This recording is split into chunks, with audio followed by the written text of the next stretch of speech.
Tyrone, good to see you. Let me ask you some positive news first, because we've got some difficult questions to ask you in a while. Look, you're in an Aston Villa team that are sixth in the Premier League with a game in hand. You're now seemingly a fixture in the England squad. Is this the highest point of your career so far? Yeah, without a doubt. Not just in terms of league position, like you said, but in terms of my performance at the moment. Feel very fortunate to be part of the England setup every time I get the call up, every time I get selected. So, yeah, it's definitely a positive moment in my career for sure. And in terms of, like you said, the level that I'm playing at, Aston Villa enjoying some relative success in the first.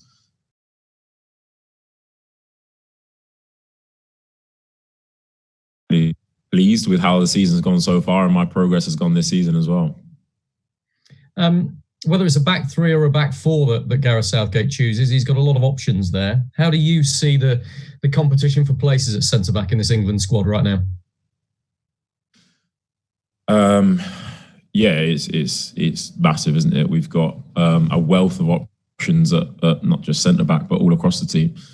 And yeah, whether he plays a back four, a back three is going to be difficult to fit in with whoever you are. Me coming into the squad, I'm trying to implement myself. I'm trying to get into the team, but I'm also aware that everybody is in the same position as me, and I think that's what makes a successful team. That's what makes a successful squad. So, like I said, I feel very fortunate to be here. But then once I'm here, of course, I'm trying to get in the team. I'm trying to make a good impression both on and off the pitch. So I'll leave that to the manager to decide. But I guess I can only do what I can in training when I get the opportunity to play, and again with my club. Absolutely. Tyrone, I've got to ask you about Greg Clarke, the FA chairman. I assume if you haven't seen his comments today or heard them, that you've been told about them. He was talking to a parliamentary select committee. He used the term coloured when he was talking about black people. When it was pointed out to him, he did immediately apologise and said that that was the term he was advised to use when he was working in America. What are your thoughts? Very vague question. What are your thoughts? Listen, I feel that with all the work that we're doing this year and everything that has happened this year, highlighting the issues that we have in the world, the diversity code being one of them, we're in a position where education is key. And I know I've said that before, and I know people keep saying education. And sometimes it feels like, okay, we're educating people, but what does that really mean? And what does that really look like? And education isn't necessarily the generations that are coming through. We don't necessarily just have to educate our kids on the society of today or what you can and can't say, but also people in Greg's position, people that have lived in different cultures and lived in different times to what we're living in at the moment. So that phrase may have been acceptable once upon a time, but I think with what is going on in the world, probably highlights those comments today. Probably highlight even more than I could, even more than what the code can, even more than what players or staff can. That we still got a long way to go. I don't think there's any shame in that, but we still have a long way to go, both in our association, but in wider society as well. This is one of the most powerful men in English football. It's the chairman of the Football Association, which is the governing body of the primary sport in this country. When you hear somebody like him making comments like that at a time when the FA is apparently making huge efforts to try and improve equality and opportunity for everybody in the game, does that just make you despair? How worrying is it that the man at the top doesn't seem to know how inappropriate it is to use language like that? Of course, it's not great, but I think you can separate the two: the work that the FA are doing, and the chairman's knowledge of what should and shouldn't be said in today's society. I mean, because I firsthand have seen how much work the FA are doing, and I'm not sitting here trying to vehemently defend them. But at the same time, I've been a part of it. I've been a part of trying to drive change. I've been a part of speaking to different people within the organisation, and I firmly believe that we are trying to make good strides. Now, like I said at the top, there's still a long way to go. And when I say there's still a long way to go, I don't just mean people away from football. I don't just mean people on the pitch. I mean people in administrative roles, people at director level, people at boardroom level. We all still have a long way to go. And I think if anything's come from this year, a lot of uncomfortable conversations have been had.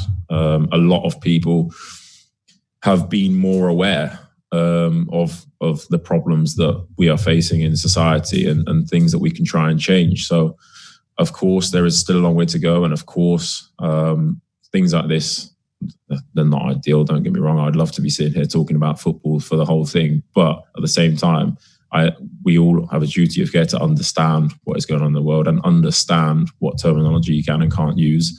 And if you fall foul of that, or there's a slip of the tongue, be man enough and brave enough to apologise for it. So it's not for me to condemn it. But like I said, we still have a long way to go, and this probably proves it. Thank you, Matt. I'm sure people will ask you more about that in a moment. Let me explain you a couple of bits of football, shall we? Jude Bellingham has had his first call-up at the age of 17. What do you make of that? Did it surprise even you? Doesn't surprise me. I mean, I get surprised every time I get called up, so I'm not necessarily sitting here surprised when other people get called up. But I've had the opportunity to see him in training over the last couple of days, and what a fantastic talent he looks. I mean, I know he's from the blue side of Birmingham, but I've got no problem in admitting what a fantastic player he is and what a fantastic lad he seems. For someone who's achieved so much in his career in such a short space of time, he seems to be very grounded and very humble. So I wouldn't say that I was surprised, no, but I think it's a huge occasion for him, and I don't think it should be overshadowed by what should or shouldn't have happened. I think it's a fantastic occasion, and I remember my first call up, I was a lot older than him, but I remember the feelings that I had surrounding that. So I think fair play to him. Last one from me. A bit of a shame from your perspective that Ross Barkley isn't the midfielder that's been called up. If there has to be an extra midfielder called up, I mean, he's been in such good form. Would you have expected or liked to have seen him alongside you now? Listen, Ross is a fantastic player, you know that, and he is in fantastic form. And I was having a conversation with him prior to meeting up with England, and he knows that the form that he's in at the moment, I'm sure, will earn him another England call-up. He's been in and around the setup for long enough. He knows the manager. He knows he can pick up the phone to speak to him, and the manager would have spoke to him before the squad was announced. So, of course, one day I would love for Ross to be here, and I would love to be sat here alongside him. So I think long may it continue. I think the form that we're showing at Aston Villa and the success we're seeing at Aston Villa will only benefit all of the English lads that we've got in the squad. There's a few more you could probably name as well. So yeah, I'm sure the success that we're having at the moment will have a positive impact. Well said, Tyrone. Thank you. Cheers. Thanks, Rob. A reminder to everybody to raise your virtual hand or pull a message in the chat box if you do have a question. And next up is Carrie Brown from BeanymanSports. Hello, Tyrone. How are you? Hi. Very well, thank you. Okay, I'm angry, and I'm angry that I'm having to ask a brilliant black footballer who has stood up and made the message clear: educate yourself. There is no excuse in 2020. So I'd like to get your reaction to Martin Ziegler in The Times reporting that Greg Clarke is set to quit at the FA. As you have just said, his comments have to be separated from what the FA has done and the good work. And I'm sorry, I am asking you to react to this in 2020. Well, you sprung that on me about he's due to quit. I mean, that's not something that I would probably comment on if you asked me, or if I asked you live on TV, what do you feel about your boss quitting, or someone in a more senior role than you. I don't think that's fair. But like I said, I'll reiterate my point that we do still have a very, very long way to go. And I think there's no shame in that. There's no shame in knowing that we can all improve. There's no shame in knowing that we all have to have uncomfortable conversations, because whilst it doesn't affect large proportions of society or the community, it does affect some segments of it. And like you said, football is such a diverse community that we have to be aware of what is appropriate for one another. And we have to be careful and mindful of the terminology that we use. So, I won't comment too much on that. But like you said, I'm sure there'll be other people around the country that are angry as well. You've also worked very hard with Mind and the Heads Up campaign on mental health. Greg Clarke also saying today that about the LGBTQ community, that being gay is a life choice. We know the suicide rate in the LGBTQ plus community is far higher than in other parts of society. You've done so much work on mental health, but how important is it to reiterate to anyone that their choices are theirs and not for judgment? What's that? Sorry, how important is it? How important is it to support the LGBTQ community and very much understand that this is not a life choice? Yeah, of course. I mean, like I said, there are so many different elements to society that we have to be considerate of. And like you said, mental health is something that I spoke on quite passionately, and we have to be considerate to everybody. And I think this year has highlighted that more than ever. We're living in such a tough time where it is tough to be in a situation where you have to, like you said, defend yourself. We are a very inclusive community and society and culture that you should never feel that you can't be yourself, or you have to hide elements of yourself. So, like I said, mental health is something that I would speak this whole press conference on, and speak passionately about it, because I believe in it so much, and I believe it is a constant battle. I think we all have a duty of care to help one another along. And ultimately, you have been part of the leadership code, and you've been very proud to be a part of helping that come through. From what people are understanding from Greg Clarke's words today, how different a view of what you have on what the FA are doing to drive change? Yeah, well, I think this diversity code was put in place quite quickly, or the process of it and the idea of it was put in place quite quickly after what happened previously in the year around George Floyd and the Black Lives Matter campaign. So we were very proactive in trying to do something that would have sustainable and long-lasting change. So, like I said, I can speak firsthand on the different people that were involved in that, the different players, different staff, the different coaches, and know that we came together to try and create something that not only would benefit us as players, us as people involved in football, but also benefit people that maybe want a career in football, or people that are coming through, players that are coming through, generations that are coming through, that more pathways will be open up to them. So, like I said, I feel it's only honest and authentic if I speak from experience, and if I speak on topics that I've been through or situations that I've been in. And I feel like with the code is a real positive step towards change. Of course, it's not the final product, it's not the end result. As we've seen today, there, like I said, and I can't stress enough, we still have a long way to go. We still have a lot more to do. But with the code, that is another step, I think, towards progress and towards a fairer and more inclusive society. Just very, very quickly on the football, because I don't want to make you the post person that's having to take all the grief for this. And it's an important subject, and it's important we get your reaction. But you are being the person that's been put into the fire, as it were. I want to look to this campaign now, and the fact that there is all this speculation on where the Iceland game could take place, which means if it is abandoned, the game against Belgium is a big match for you. How are you all dealing with that inside the camp? Yeah, I mean that's the third game in our camp, so that's probably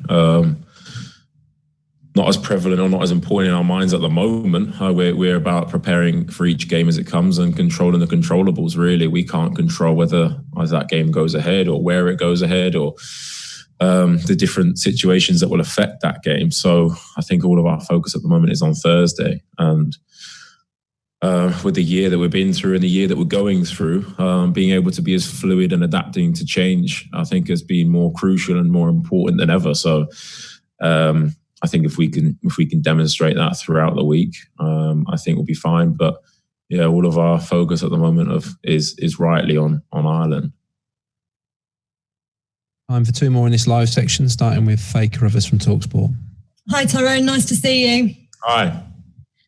Just quickly, you talked about showing what you can do on and off the pitch. So how confident are you of eventually cementing your place as one of the first choice centre-backs? Of course. I mean, if I don't believe it, then nobody will. So I'm confident, of course, like I said, but I'm also respectful to not only the players that have come before me and have a lot more caps than me, but also the players that I'm competing with. We have such a wealth of talent. Of course, we're playing at the highest level, and I am a small part of that. So every time I come in to camp, I just try and do my best. And I know it sounds a bit of a cliche, but I just try to do my best and I try to make a good impression. And if I'm selected to play in the games, then I try to bring my club form and what has got me into the squad. I try and bring that onto the pitch for England. So yeah, of course, I'm quietly confident, but I'm also respectful to the competition that I've got. Lovely. Just finally, Jack Grealish, your captain. You see him train day in, day out. What qualities does he bring that he has for Aston Villa to the England squad? And how do you see his role for England? Well, I think his role for England should be, I guess, as him as a player, he wouldn't want to take away from what he is doing at Aston Villa. So I think he would love to take all of the qualities, like I said, the qualities that we're showing for Aston Villa and the strengths that we have on the pitch are what get us into the camp. So I don't think the England manager would try and change that too much. And I think it's quite clear that the strengths that he has in ball carrying and his ability to drive at the opposition and create chances for his teammates and for the strikers. So yeah, I see Jack day in, day out, and I think he is a phenomenal talent. I really do. I think the more you see him, and fortunately enough, I see him every day, the more you appreciate how good he is. So yeah, long may it continue us playing together at Aston Villa, and hopefully we get a few more caps on for England together as well. Great stuff. Thanks, Tyrone. Thank you. Thanks, Faye. And we'll finish with a final question, this live section from Alex Howell from BBC Sport. Hi, Tyrone. Hi. I know you're one of the players consulted for the FA Leadership Diversity Code. Was terminology part of that discussion? Good question. Not necessarily. I mean, there was, forgive me if I'm wrong, I'm sure there was a course for the media quite recently about anti-discriminatory terms and kind of unconscious bias. But in that diversity code, we couldn't cover everything. We couldn't allow for slips of the tongue or how we could kind of tackle that problem as well. I mean, we spoke about the different pathways that are perhaps blocked and the opportunities that maybe haven't been as easy to get if you're a black coach or black player coming out of the game and wanting to go into different roles. But like I said, the code is ever evolving, and that it's not the finished article. It's not inclusive of every part of discrimination that we face today. Unfortunately, we don't have a document or a code that has been created yet. But yeah, I think today, and I know I've said it already, but I think today really highlights that we have to keep nudging at it. We have to keep on top of it. We have to keep educating not only one another, but also ourselves. taking the time to understand the society that we live in today, and what is acceptable and what isn't. But no, that wasn't discussed, unfortunately. Thank you. And finally, on the football, spoke to Bukayo Saka earlier. There's only 6 games until the Euros next summer. Is it so important for you to take every chance you can? And do you feel like you're so close to being part of that group? I don't feel so close. It's strange because I feel really part of the group, of course. I think we have such a great group in terms of welcoming new players in, that whether you're Jude Bellingham at 17 or me at 26 when I first came in, I think you get the same reception, and I think you get welcomed in exactly the same way. So I think that's really important to feel part of it. But in terms of on the pitch, I think that sort of complacency of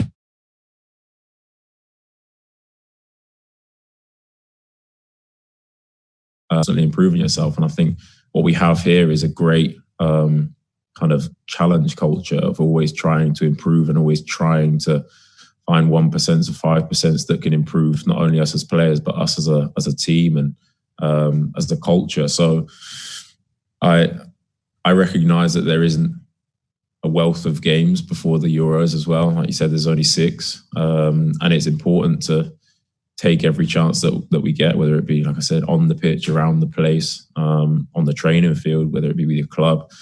Everything will be taken into consideration, I think. And obviously everybody's dream is to play at a major tournament. But short-term goals, of course, is to try and get in the team and cement my place at centre-back.